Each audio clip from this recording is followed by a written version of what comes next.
Imagine you are the President of the United States. You've just been rushed into this secure, completely windowless room, Yeah. and an aide looks at you, completely breathless, and says you have exactly 14 minutes to respond to a detected barrage of incoming intercontinental ballistic missiles. 14 minutes. Yeah, 14 minutes.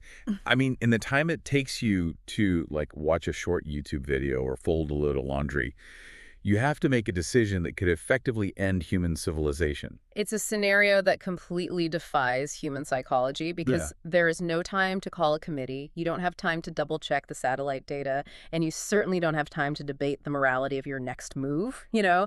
The clock is just ticking down, and the pressure is absolute. Well, welcome to this deep dive. Today we aren't talking about science fiction or some dystopian hypothetical. We're looking at the exact current reality of global nuclear arsenals. They really are. Yeah, we've gathered this massive stack of research from the physics of thermonuclear detonations to, like, modern military strategy breakdowns to answer an incredibly heavy but absolutely vital question.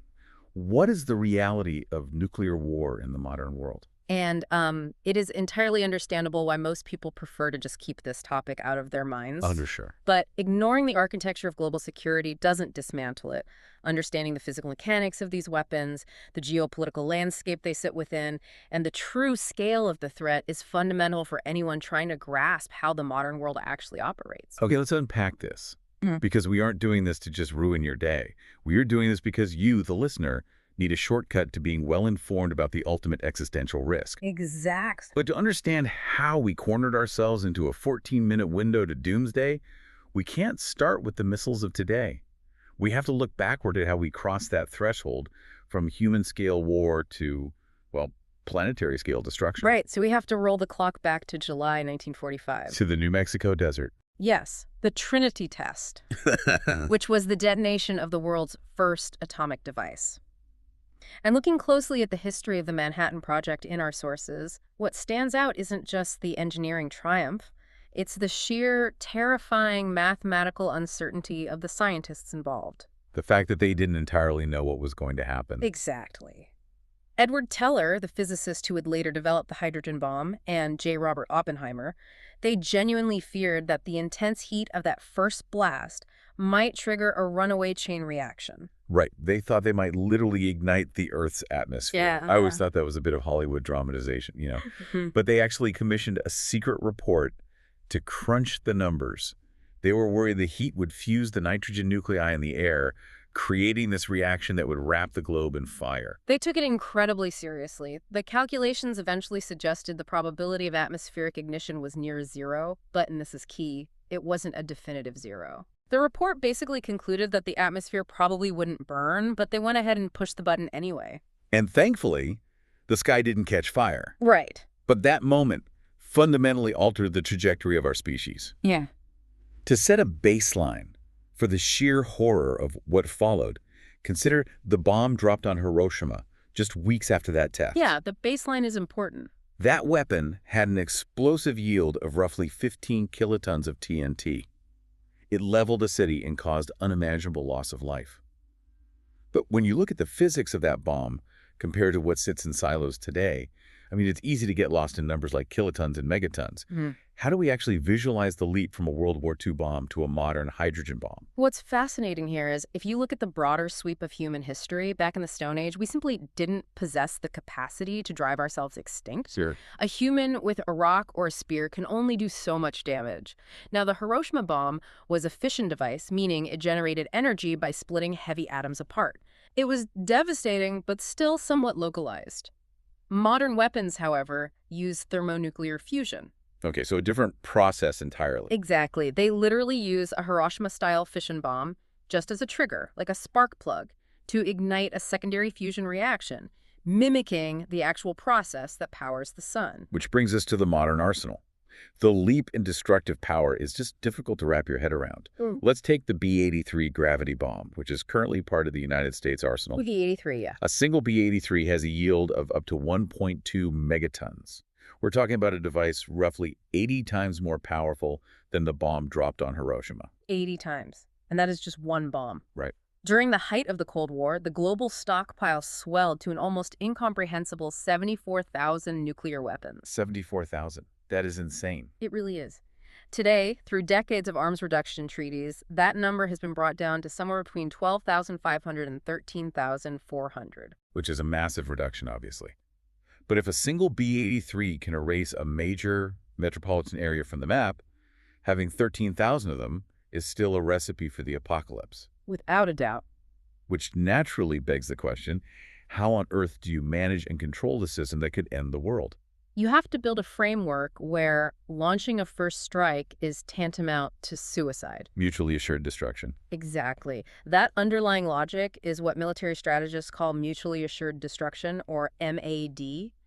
And in the United States, that deterrence is physically structured around the nuclear triad. Or triad. Right. It's a three-pronged military architecture designed to guarantee that even if the country is devastated by a massive surprise first strike, it will always retain a second strike capability, the absolute guarantee that they can shoot back. I've always heard the triad compared to a three-legged stool.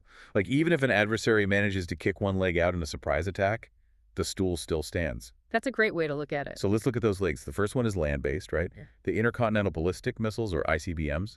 Correct.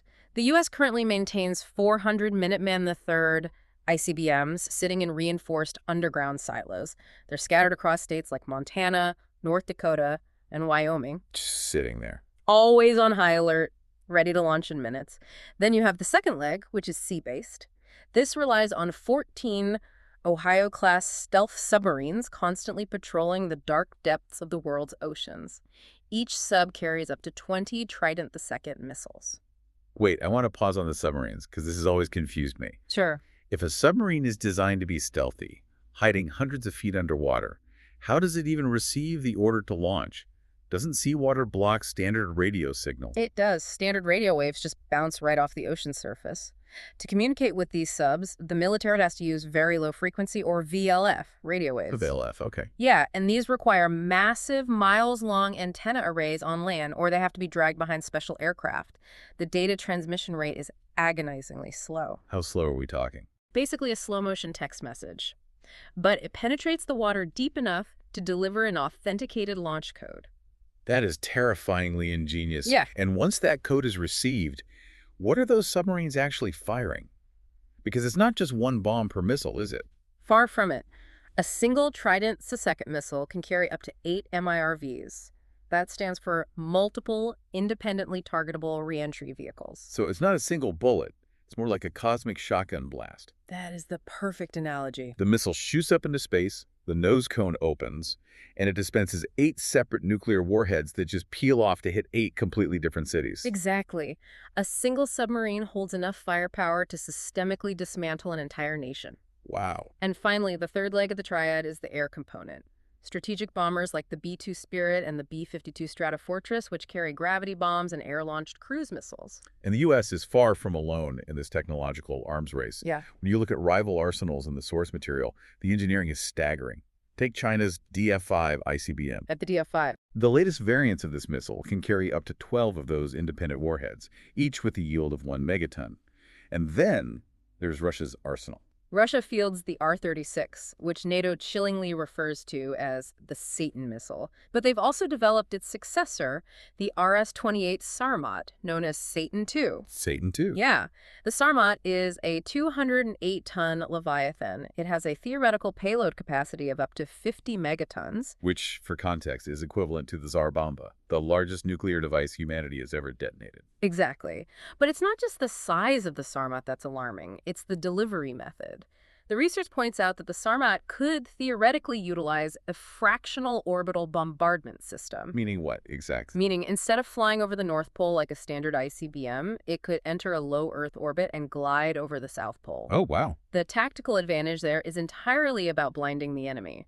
During the Cold War, the U.S. built massive early warning radar arrays facing north, looking over the Arctic towards the Soviet Union. Because that was the shortest path.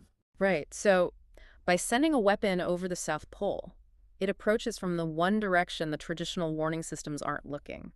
drastically cutting down that 14-minute reaction window. And these massive arsenals are sitting in a world riddled with intense geopolitical flashpoints right now. They are. You have the dynamic between India and Pakistan. They share a heavily contested border. They fought multiple wars since World War II. And today, both nations possess roughly 100-scale nuclear arsenals. You also have the deeply complex and highly militarized zones in the Middle East. Right now, there is the stated Iranian pursuit of enriched uranium and advanced ballistic missile capabilities, Right. which has been countered by massive U.S. and Israeli aerial bombing campaigns targeting Iranian military leadership and nuclear infrastructure. And we should explicitly state here, looking at these regions objectively, we are strictly reporting the geopolitical claims and military actions contained in the sources. Exactly. We are not endorsing any political viewpoints or labeling any nation here. Right, without getting into the politics of who is right or wrong, the structural reality is undeniable. These are active conflicts where ballistic missiles and nuclear material are central to the equation. The mathematical risk of escalation is constantly humming in the background. And that is the crux of the issue. The hardware is globally distributed, tensions are perpetually simmering, and the systems are designed for instant retaliation. Because of NED. Right. So a political miscalculation, or worse, a technological glitch, could trigger the sequence at any moment. Because these massive arsenals are aimed at each other right now, what happens when the system actually goes off? Let's walk through that nightmare scenario. What physically happens if a launch is detected? The timeline unfolds in 3 distinct phases. The first is the boost phase. Okay. The moment an adversary launches an ICBM, the rocket engines burn at thousands of degrees. The United States relies on a constellation of space-based infrared satellites that detect that massive heat plume against the cold background of the Earth within seconds. And that heat signature is what starts the president's 14-minute clock. Exactly. Next is the mid-course phase. The missile exits the atmosphere, traveling through the vacuum of space at staggering speeds. We're talking upwards of Mach 20? Or roughly 15,000 miles per hour. That's incomprehensible. It really is. Yeah. And finally, the terminal phase, where the warheads re-enter the Earth's atmosphere, glowing with heat as they fall toward their targets. Here's where it gets really interesting, though, because the immediate reaction most people have is, wait, we spend billions on missile defense. We have anti-ballistic missiles. Can't we just shoot them down like an action movie? Like a Patriot missile taking out a drone? It's a comforting thought, but against a peer adversary, it's largely an illusion. We talked about MIRVs earlier, a single missile deploying multiple warheads. Right. Well, modern ICBMs don't just drop warheads. They release dozens of inflatable decoy balloons shaped exactly like the warheads. Wait, balloons? Yes. In the vacuum of space, a heavy nuclear core and a lightweight Mylar balloon travel at the exact same speed because there's no air resistance. Oh, wow. So a ground-based interceptor system tracking them on radar cannot tell which is the real city killer and which is a balloon. So our defense systems would basically be shooting blind into a massive swarm of decoys. Pretty much. And it gets worse, right? Because the attacking nation wouldn't just send missiles at the ground. They would detonate precursor weapons at high altitude to intentionally create an electromagnetic pulse, or EMP. Yes, that's a huge part of the strategy. If you detonate a nuclear weapon high in the atmosphere, the intense burst of gamma rays strips electrons off the air molecules. This creates a massive cascading electromagnetic shockwave. It's basically like a microscopic lightning strike inside every microchip simultaneously. Precisely. It overloads and physically melts down unprotected circuits. Power grids fail, communication networks go dark, and those very radar arrays we rely on to track the incoming missiles are instantly fried. So the defense network is paralyzed before the main strike even arrives. Exactly. Which means the entire burden of global survival falls on a single human bottleneck, the President of the United States. If they decide to retaliate, they open the football, the briefcase containing the strike options, and crack open the biscuit. The biscuit. Yeah, it's a plastic card with the authentication codes to prove they are actually the commander-in-chief. They are then rushed to the E-4B Nightwatch, the doomsday plane, which is actually stripped of modern digital screens and hardened with analog gauges specifically to survive that EMP blast. But everything you just described relies on one massive, terrifying assumption, that the initial warning is real. Right. The history of the Cold War is just littered with heart-stopping near misses where the technological systems completely failed us. Oh, absolutely. Like in 1995, Russian early warning radars detected a fast-moving rocket climbing off the coast of Europe. Their nuclear forces went on full alert, and President Boris Yeltsin actually opened his nuclear briefcase. He was ready to launch. He was. But it turned out to be a Norwegian scientific rocket launched to study the auroras. Its flight path and radar signature just happened to perfectly mimic a U.S. Trident missile fired from a submarine. And that's just one example. In 1979, computers at NORAD headquarters in the U.S. lit up, warning of a massive, full-scale Soviet ICBM attack. That one is so crazy to me. The panic was very real until someone realized a training tape simulating a Soviet strike had been accidentally loaded into the live warning network. Just a human error. Completely. And then in 1983, Soviet satellites detected 5 incoming American missiles. It was later discovered to be a rare alignment of sunlight reflecting off high-altitude clouds. Sunlight. Sunlight. And perhaps the most chilling example happened beneath the ocean. During the Cuban Missile Crisis in 1962, a Soviet submarine, the B-59, was hiding deep underwater. They were completely cut off from radio contact with Moscow. Right, because of the water. Exactly. And U.S. warships on the surface started dropping practice depth charges to force them up. Which is terrifying if you're in the submarine. The officers inside this sweltering, damaged submarine believed World War III had already begun on the surface, so they decided to launch a nuclear torpedo at the American fleet. Just like that. Well, standard protocol required 3 senior officers to agree. The captain said yes. The political officers said yes. But the flotilla commander, a man named Vasily Arkhipov, refused. He refused. He argued they didn't have enough information. He single-handedly vetoed the launch and stopped a nuclear exchange. A single human being acting as the ultimate precarious safeguard for the human race. Yeah. But if a launch isn't stopped, whether by a hero like Arkhipov or by interceptors, the missiles will land.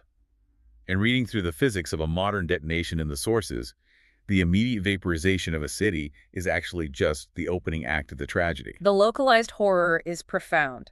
Within a single millisecond of detonation, the core of the weapon converts into a superheated ionized gas. Based on the New York Times source, it says everyone within a several-mile radius is instantly blinded by a thermal flash hotter than the center of the sun. Hotter than the sun. Yeah. The sheer heat vaporizes matter, creating a supersonic blast wave that crushes concrete and steel like paper. So completely levels everything. And this is followed immediately by the horrific onset of acute radiation sickness for the survivors. Pulverized debris mixes with radioactive isotopes and falls back down as toxic black rain. That sounds like actual hell on Earth. Yeah. But the research shifts focus to the planetary scale pretty quickly, because if multiple weapons are used, the real existential threat isn't the radiation, is it? It's the climate. We are talking about nuclear winter. Right. When you drop a nuclear weapon on a modern city, you are igniting plastics, asphalt, fuel reserves, and buildings all at once. The intense heat of these blasts creates firestorms. And, I mean, these aren't regular forest fires. They're different. Very different. They burn so intensely that they create their own weather systems, generating colossal pyrocumulonimbus clouds. And usually, smoke from a fire gets washed out of the sky by rain. Yeah. But these firestorms bypass that entirely. Because of the extreme updrafts, it's a process called thermal lofting. These clouds push up to 150 million tons of black carbon soot straight past the troposphere and up into the stratosphere. And the stratosphere is way too high for rain. Exactly. It's far above the altitude where rain clouds form. There is no weather up there to wash it away. That soot just sits there, blanketing the hemisphere in a matter of days. It's essentially humanity dropping an asteroid on itself. Yeah. We are artificially creating the exact conditions that killed the dinosaurs. That's a grim way to put it, but accurate. That layer of soot physically blocks out the sun's radiation, and it could stay up there for up to a decade. And the resulting temperature drops would be catastrophic. We're talking about global temperatures plummeting. Major agricultural regions, like the farmlands of Kansas, could see temperatures drop by 40 degrees Fahrenheit. 40 degrees. Summer completely disappears. Lakes freeze over in July. And the math on the resulting starvation is absolutely devastating. Even if you look at a localized conflict, say, a regional exchange between India and Pakistan using roughly 100 Hiroshima-sized weapons, the soot generated would disrupt the global climate enough to starve 250 million people worldwide. And if you scale that up to a full exchange between the U.S. and Russia, utilizing thousands of modern thermonuclear weapons, the math becomes apocalyptic. How bad? Global calorie production would drop by an estimated 90%. Over 5 billion people would starve to death within 2 years. The mid-latitudes, the breadbaskets of the world, would completely fail. Without functioning supply chains, fuel, or fertilizer, modern agriculture collapses entirely. So facing the complete collapse of agriculture and the potential regression of human civilization by thousands of years? So what does this all mean for you? Right, the listener. Yeah. How do we go to work, pay our taxes, and live our lives with this sort of Damocles hanging over us every single day? While it's easy to feel powerless, we have to look at what has actually been done. If we connect this to the bigger picture, the brutal logic of deterrence has held the line so far. Mutually assured destruction has prevented a major power war since 1945. That's true. And it's also worth noting that not every weapon is as invincible as the propaganda suggests. There are credible reports of Russian Sarmat missiles failing spectacularly in recent test launches. Some of these arsenals might be, in certain respects, paper tigers. But the sheer, overwhelming volume of weapons means that even if a fraction of them work, enough would get through to end the world. Exactly. Therefore, active disarmament, physically taking apart one bomb at a time, is the only true long-term safeguard we have. And that's the silver lining here. The global arsenal has been reduced from 70,000 to 12,500 through treaties and public pressure. Progress isn't just a theory, it's a documented historical fact. It requires acknowledging the reality of the weapons rather than ignoring them. We've survived this long because of diplomacy, arms reduction, honestly, a profound amount of sheer luck. Which brings us back to where we started, that ticking 14-minute clock. We've survived the near misses of the past because human beings, flawed, emotional, but ultimately rational human beings like Vasily Arkhipov, were in the loop. They were there to make the call. Right. They had the capacity to sweat, to hesitate, to second-guess the glowing screens, and to realize that maybe, just maybe, it was a false alarm. But as modern militaries increasingly integrate artificial intelligence into their early warning radars and rapid response systems to save precious minutes, it leaves us with a chilling thought. What happens when we hand that 14-minute doomsday clock over to an algorithm that processes data perfectly but doesn't know how to look at a radar screen and second-guess a flock of geese?